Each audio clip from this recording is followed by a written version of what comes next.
6월 3일 새벽 기도에 오신 모든 분들을 주님의 이름으로 환영합니다.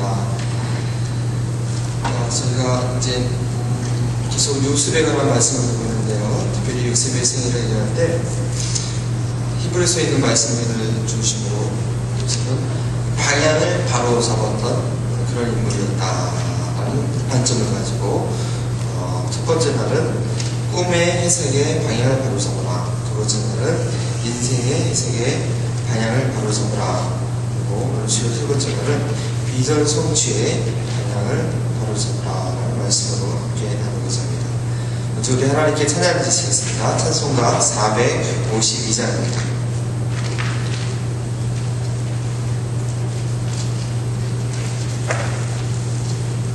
452장 예전 통일 찬송가는 505장 내 모든 소원 기도의 제목입니다. 찬송가 452장 예전 찬송가 505장 내 모든 소원 기도의 제목 찬양을 드립니다. 내 모든 소원 기도의 제목 예수님답게 원합니다.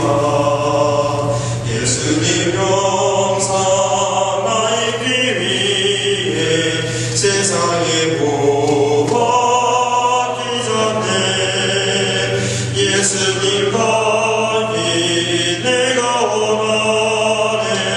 날 구원하신 예수님은 내 마음속에 지금 고도사 주님의 무한한 사랑 풍성한 구주 슬픈 자 위로하시는 주 길 잃은 죄인 부르는 예수 그 영상 남게 하옵소서. 예수를 남긴 내가 원하네. 날 구원하신 예수님은 내 마음속에 지금 고도사 주님의 형상이지소서. 겸손한 예수 거룩한 주님 원수의 멸시 참으시사 우리를 위해 고난을 받은 그 주를 남게 하옵소서. 예수님 답이 내가 원하네. 날 구원하신 예수님은 내 마음속에 지금 고도사 주님의 영상인지소서. 새 찬송가에서 그런데 가사가 좀 많이 다르네요. 이 찬송가는 제가 중학교 시절 다녔을 때 우리 교회 담임 목사님께서 가장 좋아하던 그런 찬양이었습니다. 그래서 때마다 시마다 예배시간 참 많이 불렀던 찬양인데 최근에 제가 이 찬송가를 다시 한번 보면서 그때 그 목사님께서 또 목사님 연세가 40대 중반, 50대 초반이셨을까요? 네, 저는 중학생이고요. 참 그때 왜 목사님께서 이 찬양을 이렇게 좋아하셨는지 그때는 좀 리듬도 좀 유치하고 별로 이렇게 제 마음에 안 나갔는데 최근에는 참 그 목사님께서 이 찬양을 왜 이렇게 사모하셨는지 그 마음이 이해가 되더라고요. 다른 무엇보다도 예수님 닮는 게 특별히 목회하면서 가장 중요한 것은 예수님 닮는 마음이구나 하는 것을 많이 이렇게 생각하게 됩니다. 그래서 3절 다시 한번 좀 찬양드리기 원합니다. 겸손한 예수 거룩한 주님 원수의 멸시 잡으시사 우리를 위해 고난을 받은 그 주를 남게 하옵소서. 예수님 답이 내가 원하네. 날 구원하신 예수님은 내 마음속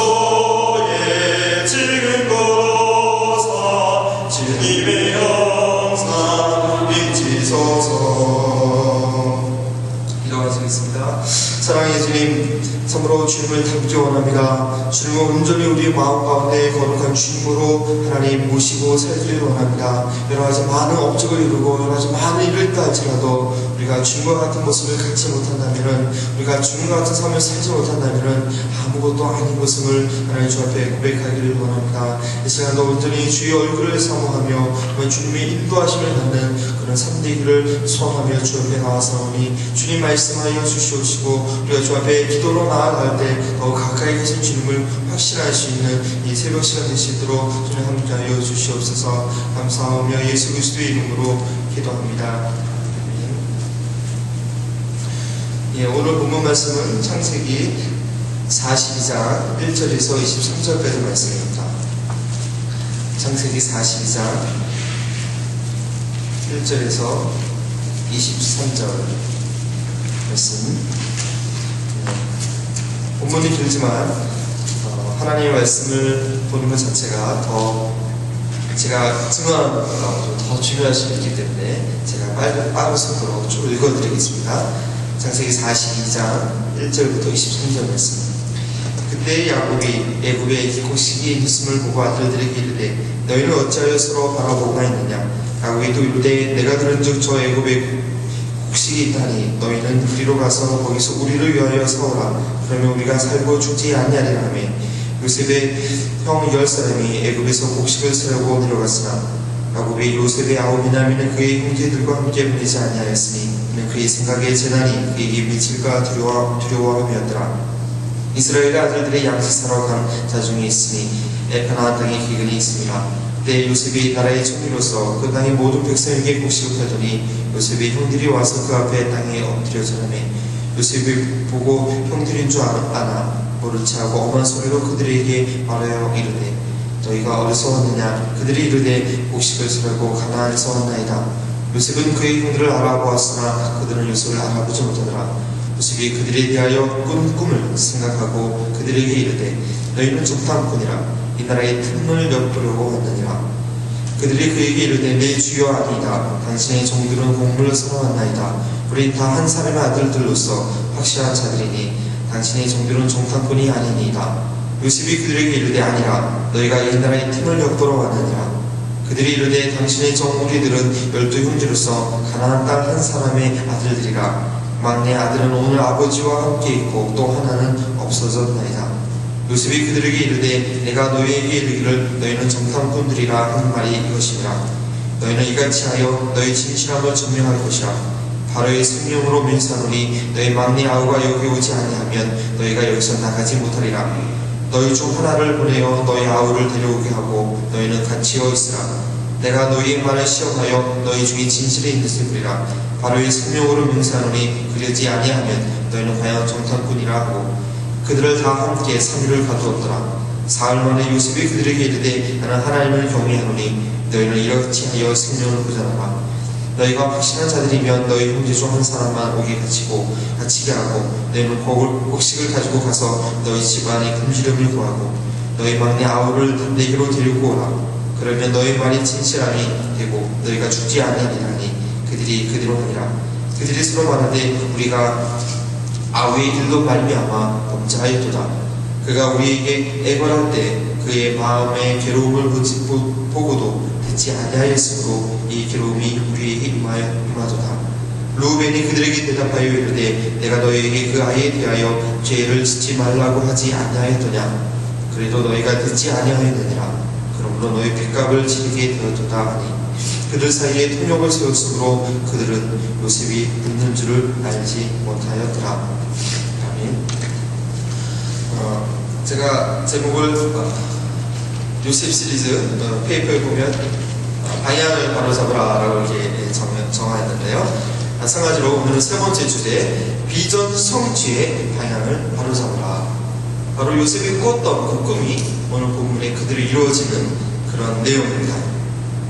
근데 요셉은 여기서 그 꿈이 하나님의 꿈이 될 수 있도록 그 방향을 바로잡는 그런 일을 하고 있음을 우리가 이 본문을 통해서 중심적으로 살펴봐야 하는 것입니다.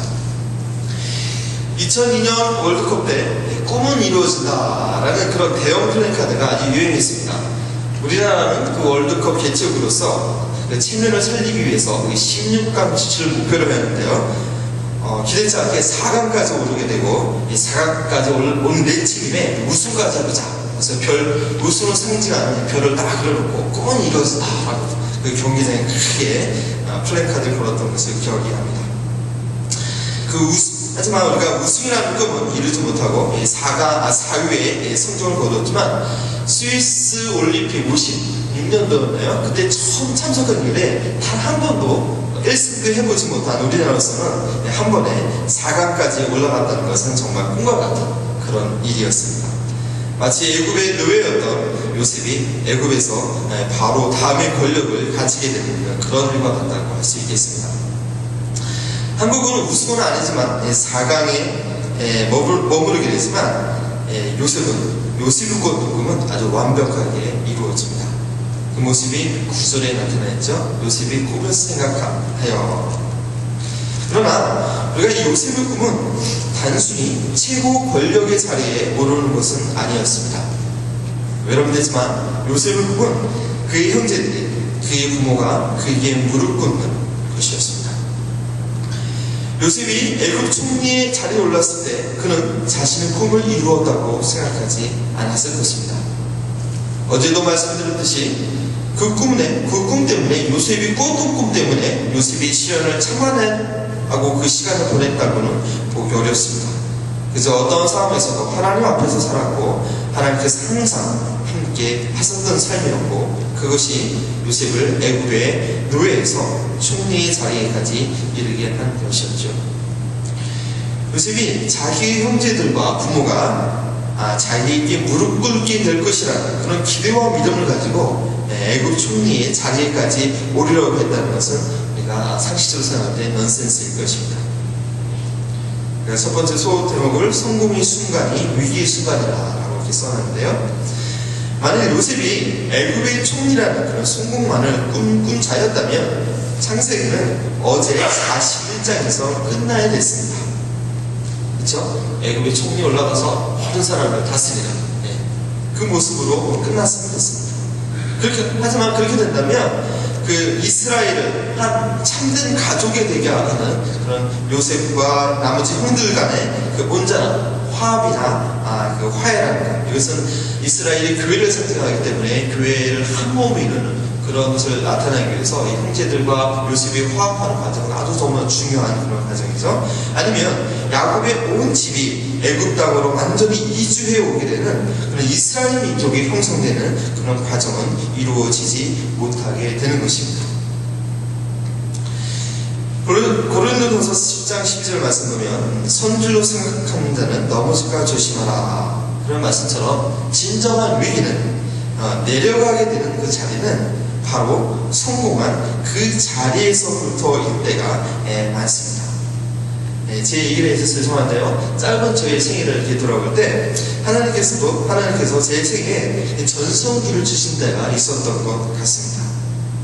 학업과 신앙과 관계와 그 모든 면에서 하나님의 평강을 누릴 수 있었고 남들이 볼 때 모든 면에서 앞서갈 때가 있었습니다.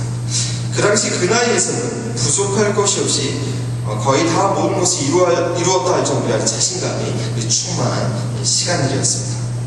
물론 하나님의 구원의 은혜를 깊게 경험하면서 이루었던 그런 것이었습니다. 그런데 중요한 것은 그 은혜의 시기가 제 인생에서 어떤 의미가 있었는지는 잘 몰랐었습니다. 하나님께서 그 완전한 것들을 경험하게 하신 그 이유를 제가 잘 몰랐습니다. 그 최고의 것을 그대로 하나님께 드릴 수 있어야 했는데 또 나의 자잘한 모습에 도취되어서 그 다음 단계가 무엇인지 모르고 어떻게 나가야 하는지를 모르고 도리어 끝없는 방황과 나락의 길을 걷게 된 아주 아픈 기억이 있습니다. 잠깐 바짝 올라갔던 것보다 한참 밑으로 내려온 깊이가 더했던 것으로 제가 기억이 됩니다. 그때 하나님께서 내게 그 놀라운 은혜를 주신 이유를 제가 몰랐기 때문입니다. 그 방향을 바로 잡지 못했기 때문에 그 참 온전했던 그 시간들을 누리고 그 다음에는 그저 끝없이 밑으로 내려갔던 그런 기억이 있습니다.